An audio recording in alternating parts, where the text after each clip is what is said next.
Calista, thank you very much for your time. My pleasure. My first question is, how many companies are meanwhile member of RISC V Foundation? So today we have more than 530 members. Amazing. I'm assigning about 1 to 2 a day. Last year we saw a growth of about 130%.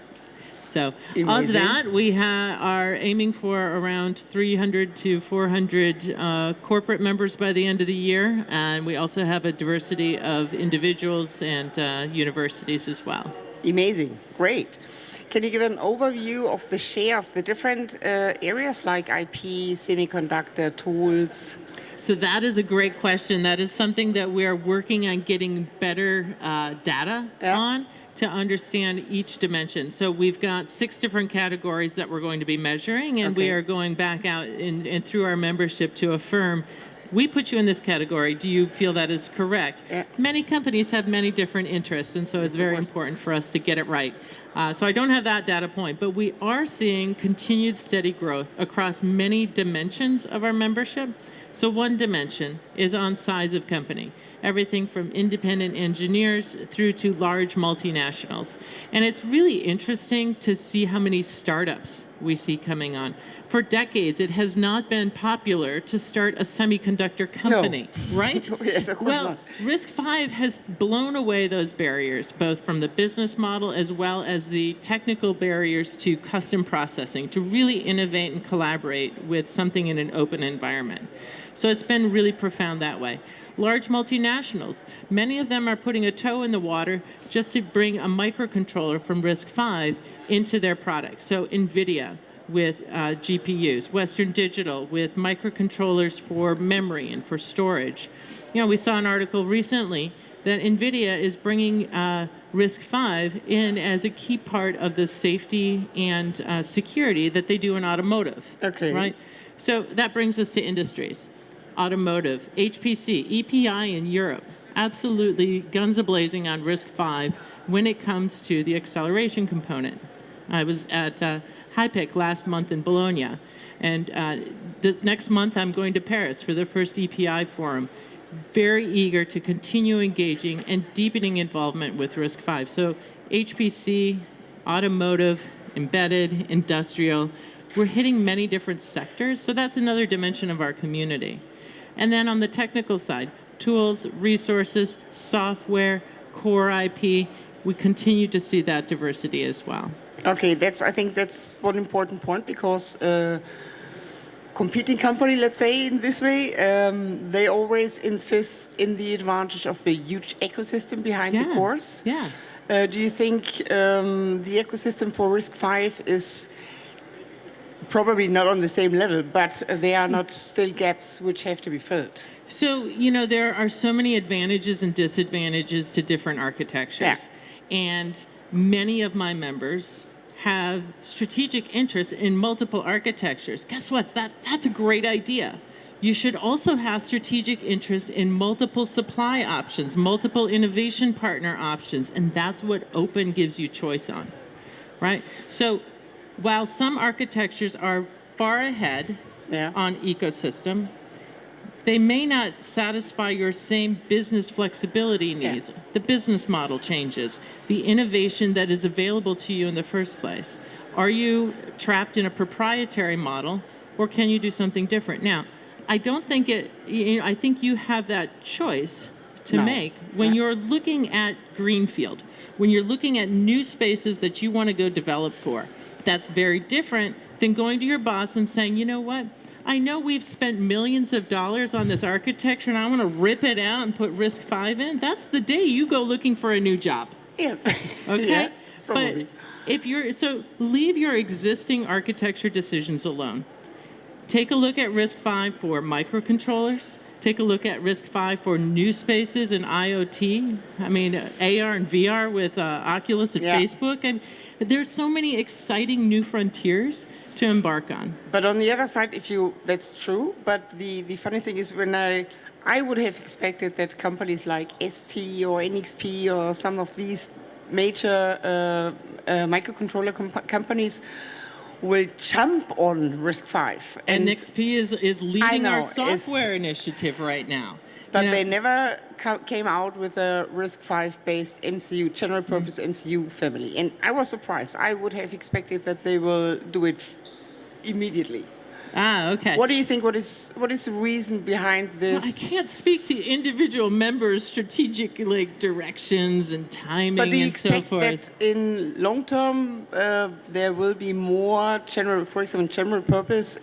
That was a big success story of ARM, and I think it could happen for RISC V too. You may start to see some more broadly used shared designs on microcontrollers. I don't think you will on general purpose processors. Okay. I think RISC V is really the key aspect of that is open and customization.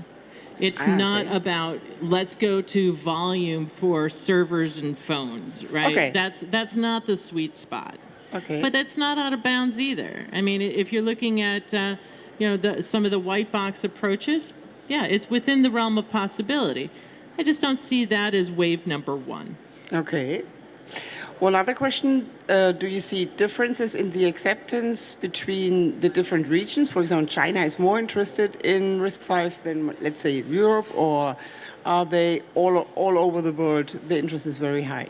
Geographically, we are so distributed, it's crazy. Okay. I mean, my data points that I'm getting around the world are really even. You know, I mean, so in Europe we have 57 members across Europe. I keep wanting to say 60 because we're 3 away from it. But if we throw Australia in, we've nailed it. But but we're not going to do that. Okay.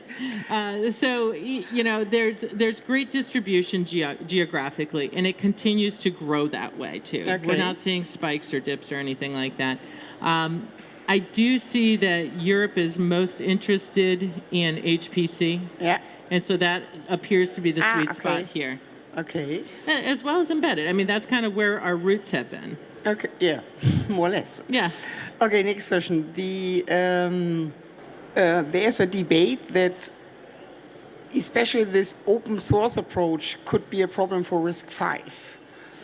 A problem. I see it as an opportunity. Tell me about this problem I haven't seen. The problem is that the companies at the end, they have to earn money. Yes. And that's the big question, how is it possible? So in some places you have to spend money to make money, but in this case you don't have to spend money, you can just go make the money. Right? So we've lowered the barriers on development and licensing fees to make your product. And by doing it as a small ISA with extensions that can be added on, just what you need, you can add on your secret sauce from there, compose them in ways that make commercial sense to you. Your commercial sense in open source, whether it's software, hardware, or anything else, is about using shared-based building blocks so you can have interoperable pieces or vendors, supply chain, right? And add your commercial pieces on top of and around that. There is always room to do that. Whether it's your implementation specific for security cameras in a particular jurisdiction, or it is your implementation for health watches in another region. Now, you have not only the freedom of your supply chain, you also have a larger addressable market. So expand your market by looking at other adjacencies that you could tweak that technology to enter, or that you could look at adjacent industry or adjacent geos. Right? How can you leverage that same development effort in multiple avenues? So if your commercial success is hinged on making a royalty fee off of your core IP, then you're right. This isn't the business model for you. Although, we do have core IP licensing, right? It based off of how you compose around that ISA. Okay, good. What are the next steps for RISC V Foundation? Right. So, we've been doing a lot of internal housekeeping. We've gotten much of that taken care of. We've continued to grow, and now we are adding a great layer of discipline around our technical work by forming a technical steering committee, continuing to support our 25 different groups and with specific deliverables and outcomes. Okay. We are putting more effort into our compliance suites. We issued the first one in December. We've got more to come. Okay. And more to grow with as we have extensions. We're expanding our visibility programming. So visibility is engaging in events, it's press, it's media, it's analysts. It's engaging the voice of our members as much as the voice of the foundation to show the industry adoption that is underway. So if you don't know it's there, we need to do a better job. Okay, great. We're also doing training and development. So we're doing online training programs. We're also engaged with universities. We've got 29 different courses listed up on the website today. We're also doing a developer advocacy program, which, by the way, is not about marketing to engineers. They really get allergic to that. So it's about engaging engineers talking to engineers. Yeah. And that's extremely important. We're doing it out in the geographies with meetup groups, with other types of forums and associations. And then finally, we're putting together a more robust, catalog of RISC V, cores, SOCs, tools, software, and other resources. Okay. So that if you're looking for something, you'll be able to find it. So lots to come. Yeah, we're busy. It looks like. Okay. Calista, thank you very much for your time. My pleasure. Okay.